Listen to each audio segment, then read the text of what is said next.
Okay, we are recording. So this is Thursday, October 22nd. I'm going over homework with B period, and we're talking about section 3.3. We're going to start with number 13. So number 13 says to find the derivative of that function by first applying the product rule and then multiplying the factors out and then differentiating. So you should get the same result either way, right? But you take different paths. It's kind of like you want to get to San Francisco, you could take 101 or 280. First, I take 280, but pre-pandemic, 101 was terrible. Now it doesn't really matter. You know, no one's in the city anymore these days, right? Anyway, I digress. So let's do the product rule.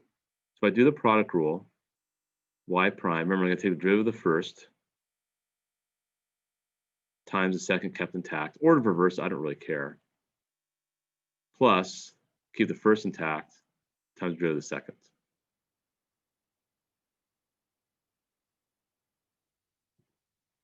So the derivative of the first is just 1 times x squared plus 1 plus x plus 1 times 2x. Distribute and work it out. You should get x squared plus 1 plus 2x squared plus 2x.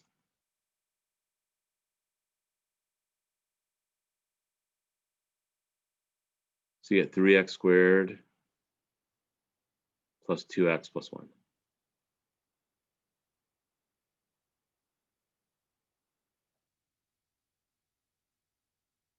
So there we go. That's that one. Now, what if I FOILed it first? If I FOILed it first, you know, first, outside, inside, last, you should get x cubed plus x squared plus 1, or just rearrange it.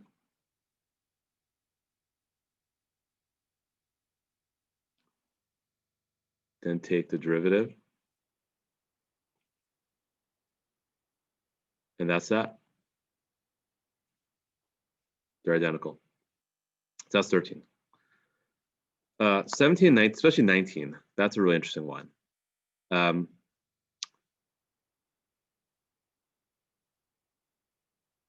For 17, we're going to use the quotient rule, just so you know, because you're dividing two things. Remember, the quotient rule states to do a low d high.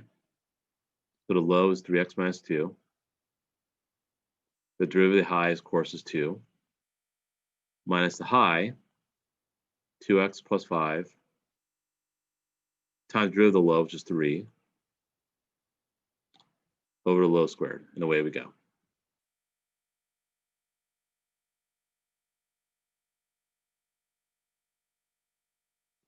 Now that's going to be 6x minus 4 minus 6x minus 15. Remember, be careful with the distribution of negatives. 3x minus 2 squared. Those cancel. Y prime is negative 19 over all that junk. And there you go. That's number 17. Now, number 19, you could try doing the quotient rule initially, because you are dividing two things. And then when you take the derivative of the top or the high, then you do a product rule within the quotient rule. That can get really messy. So I would suggest, and you know, you're going to have to be a little creative with the problem solving process, because you're going to be given a lot of different situations here. So in this situation, I probably would do some algebra first. In a way, you're foiling, like you're multiplying x with each of those three, -1 by each of those three, and then clean it up. So I'll do that kind of down here. So before I do any calculus, let's actually do some algebra, right? So you have x cubed plus x squared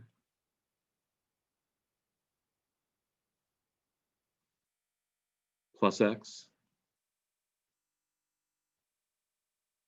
minus x squared minus x minus 1 all over x cubed. So again, I just did some algebra, haven't done any calculus yet. And you see an opportunity that some things will cancel. X squares will cancel and x's will cancel. So what are we stuck with? Y equals x cubed minus 1 over x cubed. Now, could I break that down further? Sure. You can separate the two fractions like this.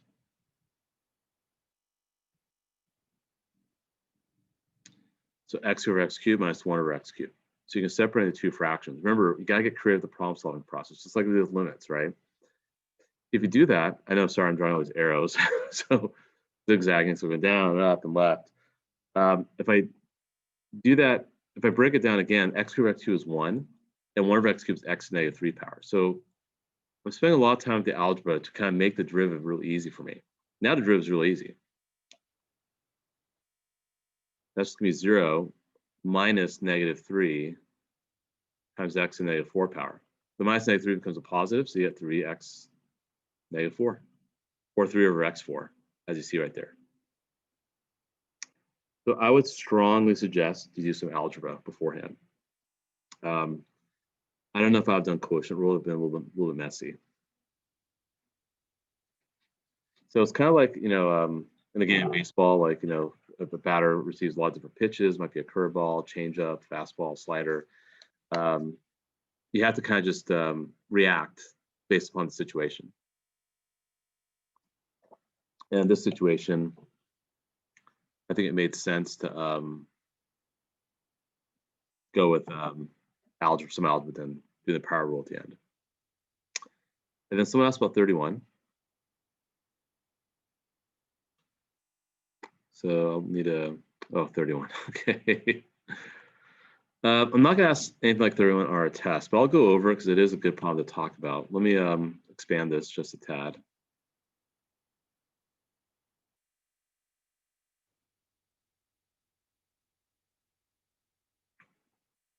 There's another question in the chat. And 21, I'll come back to 21 just a little bit. 21 is gonna be a quotient rule problem. Okay. 31, quotient rule, right?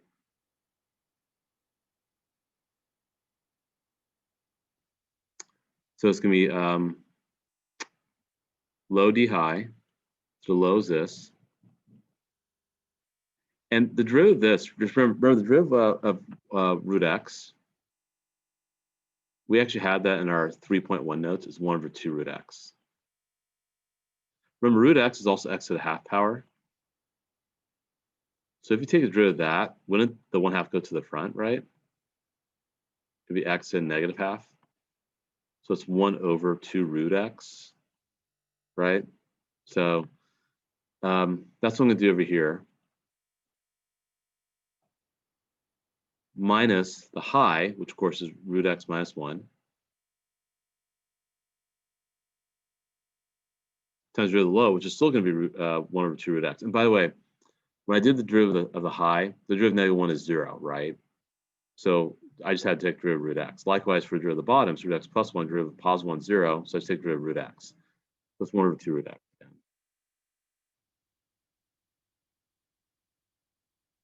All over the bottom squared.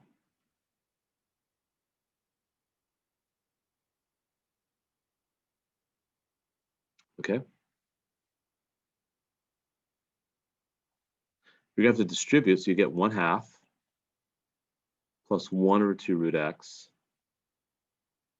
There's a minus root x times 1 over 2 root x is negative 1/2. And a minus and negative makes a positive, so you have a plus 1, 2 root x again. All over root x plus 1 squared. Now, these will, nope, I lied. These will cancel. So you have 1 over 2 root x plus 1 over 2 root x, which actually becomes 2 over 2 root x over root x plus 1 squared. These cancel. You have 1 over root x over that. That's why you get this over here. The root x joins the bottom. I don't think I'll ask that on our test because I think it's just the algebra is a little too messy personally. But it is a quotient rule, right? And you just have to be very careful with your algebra. The calculus is not hard, guys. I mean, I know you guys are fine with calculus. It really is just the algebra. So any questions about 31 before I go back and look at 21? Someone asked about 21, which was another quotient rule problem. And if you have any questions about worksheets 10 or 12, please let me know. I'll address that. Okay. Let's see here. Clear.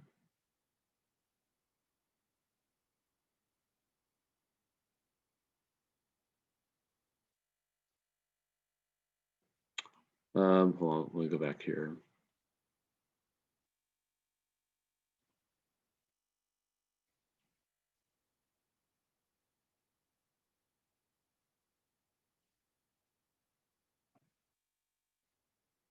Okay, 21 is another quotient rule, right? So we just do our derivative. So remember, low d high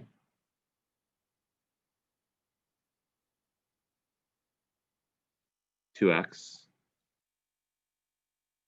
minus high d low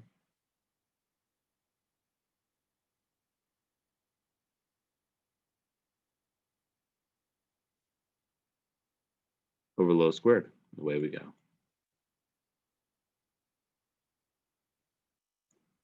think I've done that correctly. Low d high minus high d low. Yeah, okay, good. Just got to clean it up, right? So that's going to be 2x. That's negative x squared, so it's plus 3x4.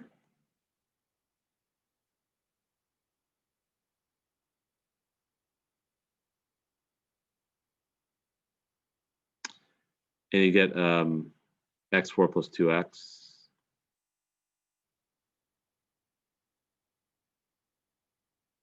And keep the bottom intact. That's all. So again, those are some things I could ask on our test next week, like definitely stuff about quotient rule, product rule. Probably might make this multiple choice question. I haven't decided yet. I'll probably be writing this test sometime well, I will be this weekend. I have to. So it's ready by Tuesday. Another thing I forgot too is some of you guys have extended time. So I'll be shooting an email for those who have that and just kind of arrange, and I'll probably just send a Google Calendar invite too. Probably just kind of do the same thing we did before. Maybe I'll just have you guys extend to lunch to use your extended time for our test. Remember, we start class at 10:25, and usually the tests are designed for 1 hour. So actually, the tests, I just realized, they're actually designed for 50 minutes now. I think initially we were told, initially I did as 1 hour long exams, but I think we have to design them as 50-minute exams. So if someone needed a full 75 minutes, they didn't have to use. Yeah, so actually I didn't quite realize that. So actually the test will be shorter. It'll be a 50-minute test. I forgot that I kind of goofed there last time. So what it means that when we start class at 10:25, we'll probably be starting the test right away. So we probably won't do much review because I want to make sure those who have 50% extended time. So actually, for those with 50% extended time, you don't have to use any time outside of class. You're fine. For those with double time, of course, I have to make a separate arrangement, and I'll have that discussion with those people. But yeah, I just realized that actually I can't make the test 60 minutes long. I'm supposed to only make it 50 minutes long. So actually, once class starts, we'll start the test pretty much right away, probably within the first 5 minutes. But if there's any burning question, I could tackle that too. So that's the story of that. So my apologies for making that mistake last time. Anyway, anything else before we go into a breakout room? Anything else you guys want to ask about homework review at all? No? Okay. So let me talk about the board problems. So board problems. So let's do that really quickly. Let me kind of go over, and let me close the blinds. I got.